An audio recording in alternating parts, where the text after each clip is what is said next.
This is the Actionable UX Podcast, where we provide research-backed insights you can use right now to start building world-class product experiences. This segment is called Must Reads. In each of these episodes, I'll be sharing a new resource with you that I'm confident will take your UX skills to the next level. I'll share my top insights from each book and how it will help you build products more effectively. To be clear, each book contains so much more to learn than what I can present in 15 minutes, so I strongly suggest you get a copy for yourself in order to benefit from everything that they have to offer. This episode, we're talking about articulating design decisions, communicate with stakeholders, keep your sanity, and deliver the best user experience by Tom Greever. The insights I'll be highlighting today are focused around mastering communication and collaboration with your stakeholders so that you can earn trust, confidence, and alignment toward your design decisions. With that, let's get started. If you're a fellow product designer, I don't intend to discount your expertise with this statement, but the truth of the matter is everyone is a designer. PMs, engineers, design leaders, marketing team members, you name it. You are all designers. What does it mean to be a designer? Contrary to popular belief, it is not primarily about making things look pretty. A designer is a problem solver. As various forms of designers, we seek to understand a user's problem, iterate on solutions, then build the one that solves the problem best within our given constraints. We all have stakeholders to whom we need to explain why we made the decisions that led us to our suggested solutions. Being able to effectively communicate with and persuade your team members is essential to your success. Tom Greever has written what is essentially a masterclass in how to prepare your proposed solutions, present them, and gain alignment with your team members. Although Greever wrote this book from the perspective of a product designer, I am confident that regardless of your role, it will change the way you collaborate with your team to build the best user experience possible. This book is filled to the brim with insights around how to be a great communicator with regard to UX design, how to measure the quality of an experience, and how to empathize with your stakeholders. You'll learn how to be an effective listener, formulate your message, how to best communicate it, and how to foster alignment. Greever also includes numerous tools and examples for how to approach each of these steps toward becoming a product building guru. One of my favorite opening quotes paraphrased from the book is as follows, quote, "Let me be very clear. This is not about an us versus them mentality. It is about creating trust, demonstrating effectiveness, and doing so in a way that's compelling and convincing." End quote. I love this quote because it hits on what the true intentions of all of our roles should be. We are all sharing our various knowledge, expertise, and perspectives to create the best experience that we can within our given constraints. Building great product is as much about your hard skills as it is about being a good partner and collaborator, someone that your team wants to work with. If you want to be great, it's essential to have both. This book has 3 main sections. Section 1 explains why communication is so critical to your product building effectiveness. Section 2 helps you build a layout for your meetings with stakeholders. And Section 3 is a single chapter for executives to learn how to work well with product designers. Let's get into some key learnings that you can start applying today. Greever emphasizes that the key qualities separating high-performance product builders from low-performing ones is not how innovative their solutions are, but how well that they can communicate their work in a way that convinces others of their knowledge and skill. He continues to discuss that it's not always the best ideas that win. The person who can convince others that their idea is the right one is often the one who ends up receiving support from their team. So how do we go about doing that? The answer starts with understanding what makes up a successful design solution. Greever lists 3 qualities that every successful design must have. It must solve a problem, it must be easy for users, and it must attain support from all of your stakeholders. These might seem obvious, but it's really worth taking a second look at these things and making sure that your design solutions fulfill all 3. The third one is usually the hardest to achieve, but you can get support quickly by knowing what matters to each person involved. What does each team member value? For example, product designers are most concerned with building the most intuitive product we can for users. When working through solutions, many product designers are less focused on resource or technical constraints, although good product designers will be collaborating with their PMs and engineers throughout the design process to make sure that these constraints are taken into account. If you're sharing a solution with a designer, the best way to attain alignment from us is to discuss how your solution creates the best user experience within our constraints. This is what we value most in a proposed solution. Ask yourself, what does your manager value? Most managers have limited time, care about how designs impact revenue growth, and that we're solving real problems. So how should you approach communicating with them? Keep your message concise, share how your solution increases revenue, describe how your solution solves the problem. They don't have time for the details, so don't show everything up front. However, it's important to have the details ready for when your manager asks follow-up questions.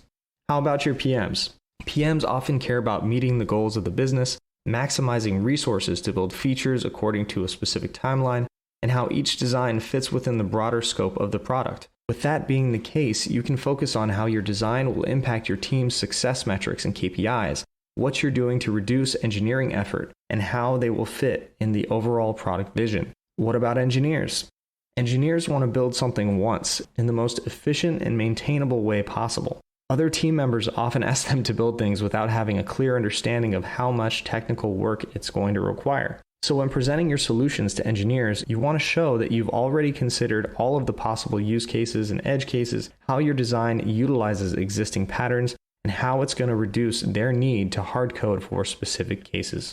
Greever shares many examples for other roles as well, such as executives, project managers, marketing team members, and many more. However, these are all, of course, generalizations. Every team member in every organization is going to be a little different. The takeaway is to make sure you think about what each of your team members value within your unique environment. Stay tuned for more actionable learnings from Tom Greever's Articulating Design Decisions after the break. If you want to boost your career in UX UI design or just want to learn more about how to build world-class products, I can't recommend the Interaction Design Foundation enough. IXDF offers a comprehensive platform where you can learn everything from foundational principles to advanced UX knowledge. Their resources helped me build my very own career in UX, and I know they can do the same for you. As an Actionable UX podcast listener, the Interaction Design Foundation is offering an exclusive deal of 3 free months off your yearly membership.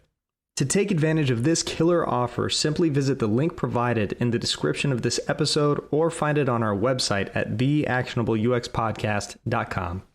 Now, let's dive back into this episode. Happy learning.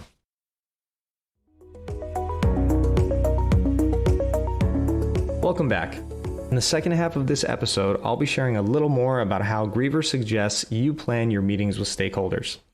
It seems obvious, but as you start creating your presentation, don't forget to apply your UX design principles to it. Your stakeholders are your users. You need to optimize the listening experience for them as well. Minimize any minutia or unnecessary details that could result in your listeners glazing over. If you lose them, it's going to be really hard to gain alignment from them at the end. Greever states that the first thing you want to do in your meeting is set the context. What's the goal of this feature? What problem are you intending to solve? If it's applicable, share a summary of your previous meeting and the timeline of the project. Most importantly, your audience should clearly understand the kind of feedback you need from them.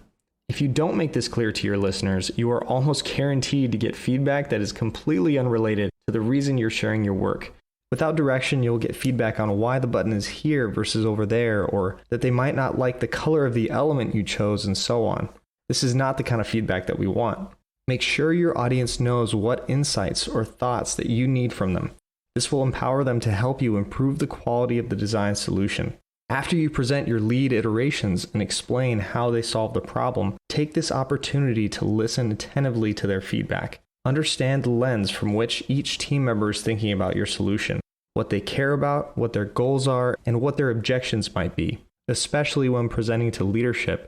If you can anticipate and address their objections ahead of time, this will help you attain alignment much faster. Capture as much of this feedback as you can. Even more importantly, make sure that your stakeholders feel heard. When you do receive feedback, even if you disagree, use your voice, tone, and words very carefully to communicate that you are grateful for their feedback, that you understand what they are saying, and have a genuine interest in their perspectives. This seems really obvious, but I see designers miss this all the time. So what does this look like in practice? Let's start with what not to do. When a product designer disagrees with feedback, sometimes they become defensive. They may reject it immediately by frantically running through a list of all the reasons why the stakeholder is wrong, or all the reasons why they thought about doing something a certain way. Avoid doing this at the get-go at all costs. Instead, you can say something like, thank you for the feedback. Those are really interesting points. What I'm hearing is that, and then repeat what you understood about the feedback that they shared. This piece is really important for two reasons. First, when presented with a lot of information, we tend to grasp the information that might be most important to us instead of the person sharing that information. So we want to make sure that what we interpreted to be the most important is the same as what our team member is trying to get across. Second, if we didn't actually understand what they meant, this gives your team member the opportunity to clarify the point that they were trying to make. Once they confirm that you have understood them correctly, or explain their position in more depth, you may then ask them politely about what problem they were trying to solve with that feedback, or to expand on their topics. Greever mentions that people often find it difficult to express feedback.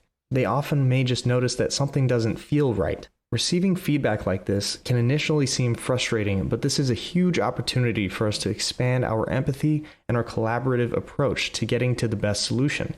Reacting with a desire to get to mutual understanding instead of frustration will strengthen your partnerships in great measure.